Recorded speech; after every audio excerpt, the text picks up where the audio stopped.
इस वीडियो में अपन prime zeta function की बात करेंगे। तो प्राइम जीटा फंक्शन इस तरीके से दिखता है। यहाँ पर अपन सिर्फ सम करते हैं सारे प्राइम के ऊपर, और यहाँ पर ये real part of z greater than one है। तो इसके बारे में तो बात करेंगे। यहाँ पर मैं तुम्हें बताना चाहूंगा कि अपन प्रूव करेंगे कि जो सम होता है सिर्फ प्राइम नंबर के ऊपर ही रेसिप्रोकल्स का, प्राइम नंबर लो उसका रेसिप्रोकल लो और सारे प्राइम नंबर के ऊपर सम करो, तो ये क्या करता है, डाइवर्ज करता है। इसकी वैल्यू इनफाइनाइट होती है। इसको प्रूव करेंगे अपन इस वीडियो में, मेनली यही करेंगे। तो मैंने तुम्हें बताया था कि जीटा ऑफ एस को इस तरीके से देता है यहाँ पर। अब अगर तुम दोनों तरफ लॉग ले लो तो log of zeta of S इस तरीके से आ जाएगा। अब ये जो प्रोडक्ट है वो सब में कन्वर्ट हो जाएगा, सम ओवर प्राइम्स। तुम्हें पता है लॉग से प्रोडक्ट सब में कन्वर्ट हो जाता है। अब यहाँ पर ये जो 1/(1 - p⁻⁻s) है। अब p क्या प्राइम नंबर है, 2 3 5 7 इस टाइप के। s की वैल्यू 0 पर ये p⁻⁻s की वैल्यू 1 होगी, और जैसे जैसे तुम 0 से आगे बढ़ते जाओगे तो इसकी वैल्यू लेस देन 1 ही आएगी। तो अगर तुम s ग्रेटर देन 0 के लिए देखोगे तो ये चीज लेस देन 1 होगी। और फिर यहाँ पर अपन ये लॉग लगा सकते हैं। तुम्हें पता है कि इस चीज को मैं इस तरीके से लिख सकता हूँ, और फिर लॉग ऑफ 1 - x का टेलर सीरीज एक्सपेंशन यहाँ पे लगा सकता हूँ, जो कि ये होता है। तो ये इस तरीके से हो जाएगा फिर। और फिर x की जगह क्या है, p⁻⁻s ऐसे तो पुट कर देंगे तो इस तरीके से आ जाएगा। तो यहाँ पे मैं इसको इस तरीके से लिख सकता हूँ। वैसे भी तुम्हें पता है कि जीटा फंक्शन के कन्वर्जेंस होने के लिए s का जो रियल पार्ट है वो ग्रेटर देन 1 होना चाहिए। तो ये इस तरीके से आ जाएगा। तो अभी तो फिर भी अपन ने s ग्रेटर देन 0 की बात की है, तो उसमें तो चलेगा ही ये। तो ये इस तरीके से मैंने इसको लिखा। अब यहाँ पे ये जो p⁻⁻s की पावर n है, तो ये p⁻⁻s n बन जाएगा इस तरीके से। और यहाँ से सिर्फ मैं तुम्हें क्या बताना चाहता था कि शुरू में अपन ये प्रूव करना चाहते थे कि ये p प्राइम नंबर्स के ऊपर अगर अपन ये जो 1/p का सम करें तो ये डाइवर्ज करेगा। तो यहाँ पे मैं दो पार्ट कर लेता हूँ। एक मैं n की वैल्यू 1 पुट कर देता हूँ, तो n की वैल्यू 1 पुट करने पर सिर्फ इतनी चीज बचेगी। फिर n की वैल्यू 2 टू इन्फिनिटी अलग चीज कर लेता हूँ। अब तुम्हें पता है कि अगर मैं यहाँ पे s की वैल्यू 1 पुट कर दूंगा, तो तुम्हें पता है कि जीटा ऑफ 1 क्या होता है। जीटा ऑफ 1 ये हार्मोनिक सीरीज होती है, और ये डाइवर्ज करती है। तुम्हें पता है ये चीज। और ये अभी मैंने बताया भी था कि ये जीटा फंक्शन कब कन्वर्ज करता है, जब रियल पार्ट ग्रेटर देन 1 हो। तो यहाँ पे रियल पार्ट 1 है तो डाइवर्ज करेगा, और अपन को पता है कि ये चीज होती है। यहाँ पे s = 1 रखेंगे, तो इधर क्या बनेगा, रेसिप्रोकल बनेगा प्राइम नंबर्स के ऊपर, जो मैं तुम्हें बताना चाहता था। तो अगर अपन ये प्रूव कर दे कि s = 1 के लिए ये चीज कन्वर्ज करेगी, मतलब ये कुछ फाइनाइट होगी। और अपन को पता है कि ये जो चीज है वो s = 1 के लिए इनफाइनाइट है, तो ऑब्वियसली इसको भी इनफाइनाइट होना पड़ेगा। तो अपन से प्रूव हो जाएगा। तो अपन का टास्क ये है कि अपन को प्रूव करना है कि ये चीज है कुछ फाइनाइट है s = 1 के लिए। तो ये s = 1 के लिए ये चीज हार्मोनिक होगी। तो अगर ये चीज कुछ फाइनाइट होगी तो ये चीज को ऑब्वियसली इनफाइनाइट होना पड़ेगा। तो s = 1 रखने पर ये इस तरीके से बनेगा। तो ये फाइनाइट होनी चाहिए। तो अभी अपन जनरल के लिए देखते हैं, फिर बाद में इसको s = 1 पुट कर देंगे। और उसके लिए अगर ये कुछ फाइनाइट आया तो ऑब्वियसली जो प्राइम नंबर के ऊपर सम है वो इनफाइनाइट होना पड़ेगा। तो अभी यहाँ पे क्या करते हैं कि ये दो समेशन है, तो पहले मैं with respect to p summation करता हूँ प्राइम नंबर के ऊपर। तो ये n के रेस्पेक्ट में बाद में समेशन करेंगे, तो ये 1/n को बाहर निकाल लेंगे।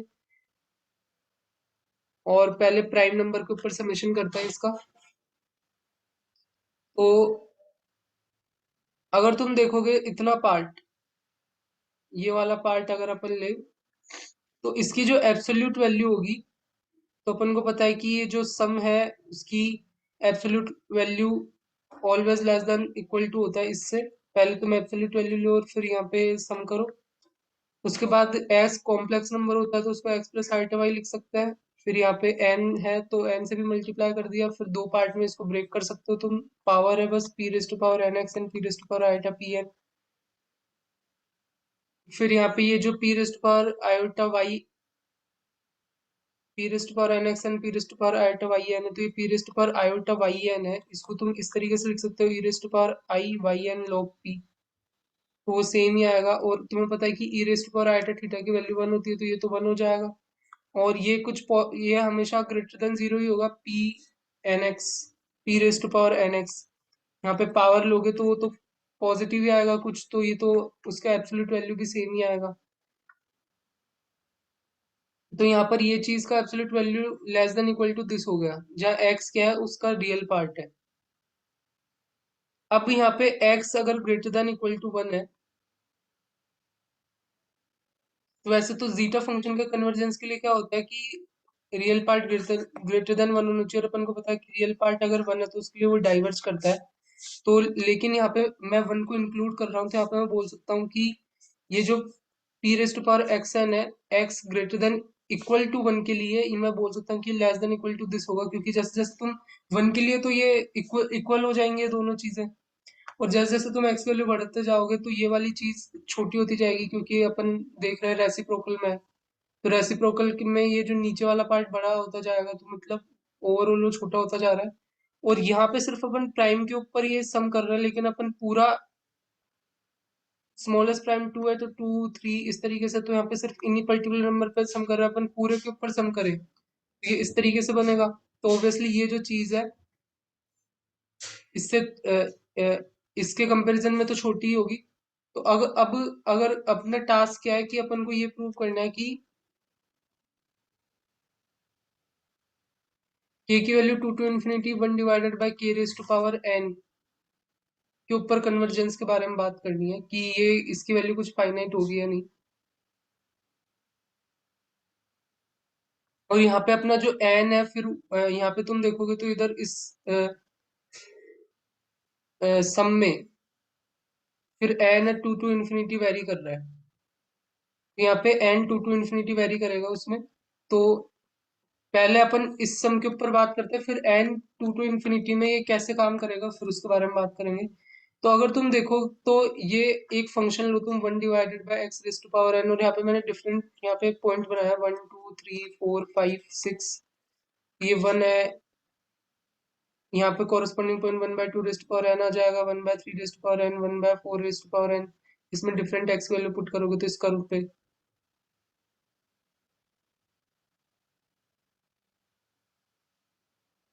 एन, यहाँ पे तुम 2 3 4 इस तरीके से समझ सकते हो। तो जैसे जैसे एन बढ़ाते जाओगे तो वो वैल्यू और छोटी होती जाएगी, तो ये वैल्यू और भी छोटी होती जाएगी।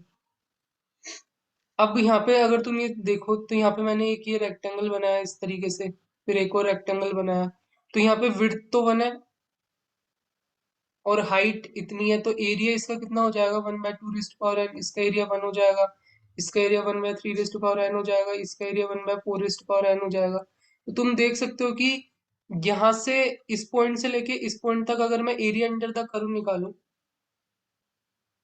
तो वो बड़ा आ रहा है कंपेरिजन टू दिस नंबर। ठीक है, ये चीज समझ में आ रही है तुम्हें कि अगर जैसे मुझे 1/2 रेस्ट पावर एन देखना है, तो अगर मैं 1 से 2 तक 1/x raised to power n का एरिया निकालूंगा तो वो चीज इसके कंपैरिजन में बड़ी आएगी। ये तुम देख पा रहे हो। तो ये जो 1/k rest to power N है वो लेस देन होगा इंटीग्रल k-1 टू के इसका करूँ, तो ये चीज ठीक है। तो ऐसे ही अपन को यहाँ पे k की वैल्यू 2 टू इन्फिनिटी ये चीज निकालनी है, तो यहाँ पे मैंने ये पुट कर दिया और यहाँ पे लेस देन का साइन लगा दिया। और अब तुम देखोगे तो k की वैल्यू 2 रखोगे तो 1 से 2 बनेगा इंटीग्रल, फिर 2 रखने पे 2 से 3 बनेगा, फिर 3 रखने पे 2 से 3 बनेगा, फिर k की वैल्यू 4 रखोगे तो 3 to 4 बनेगा। तो ऐसे 1 टू इन्फिनिटी इंटीग्रल बन जाएगा। और फिर इस इंटीग्रल को इजीली इवेल्युएट कर सकते हो, तो इस तरीके से आएगा। अब अपना n की वैल्यू 2 3 4 इस टाइप से है, तो ये जो इन्फिनिट तो यहाँ पे इन्फिनिटी रेस टू पावर जैसे 2 पुट करोगे तो -1 आएगा, तो वो 1/इन्फिनिटी बन जाएगा, तो उस केस में तो 0 हो जाएगा वो। 3 पुट करने पर भी कुछ नेगेटिव आएगा यानी -2 आएगा, तो इन्फिनिटी की पावर -2 वो 0 हो जाएगा। तो वो चीज तो n की वैल्यू 2 3 4 सबके लिए 0 हो जाएगी, और यहाँ पे बेसिकली अपने पास इस तरीके से बचेगा लास्ट में ये चीज 1/n-1। तो अपन बता सकते हैं कि इसकी जो एब्सोल्यूट वैल्यू थी वो यहाँ पे अभी अपन ने प्रूव कर दिया कि ये जो चीज है वो यहाँ पर लेस देन होगी 1/n-1, और ये चीज ऑब्वियसली यहाँ पर ये देखोगे तो ये वाली चीज इससे भी छोटी थी, तो ये वाली चीज इससे 1/n-1 से भी छोटी होगी। तो यहाँ से अपन बोल सकते हैं कि ये जो ओवरऑल चीज थी जिसमें 1/n और ये चीज थी वो छोटी किससे होगी 1/n एंड उसके साथ इसकी जगह मैंने यहाँ पे पुट कर दिया 1/n-1 और फिर अपन को n की वैल्यू 2 to infinity ये सम करना है। तो अब तुम्हें पता है कि यहाँ पर इस चीज को मैं इस तरीके से टेलीस्कोपिक सम के फॉर्म में इसको अपन कर सकते हैं। तो ये 1 - 1/2 + 1/2 - 1/3 इस तरीके से आएगा। तो सारी चीजें कैंसिल हो जाएगी और 1 ही बचेगा अपने पास। तो ये 1 बचा। तो अपन बोल सकते हैं कि ये चीज 1 आई। इसका जब यहाँ पे अपन ने x > 1 रखा,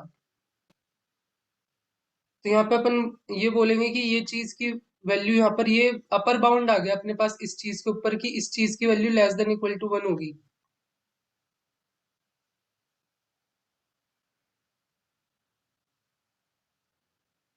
तो इस चीज की वैल्यू अपने पास यहाँ पर अपर बाउंड क्या आई, ये वाली जो चीज है वो << 1 होगी जब भी अपना x > 1 होगा। तो ठीक है, ये चीज आई थी। अब यहाँ पे अगर तुम s = 1 पुट कर दो, यानी रियल पार्ट सिर्फ अपन 1 का देख रहे हो और 1 के लिए भी ये कंडीशन ट्रू है, यहाँ पे अपन ने देखा था। तो 1 के लिए अपन को पता है कि log ऑफ जीटा ऑफ 1 ये डाइवर्ज करता है, ये इनफाइनाइट होगा और ये कुछ फाइनाइट आ रहा है। तो ऑब्वियसली फिर ये यहाँ पर अगर तुम 1 पुट करोगे तो ये अपना रेसिप्रोकल प्राइम नंबर्स के ऊपर जो सम कर रहा है उसको डाइवर्ज करना पड़ेगा, यानी अपन बोल सकते हैं कि ये जो सम है वो डाइवर्ज करेगा इस चीज से।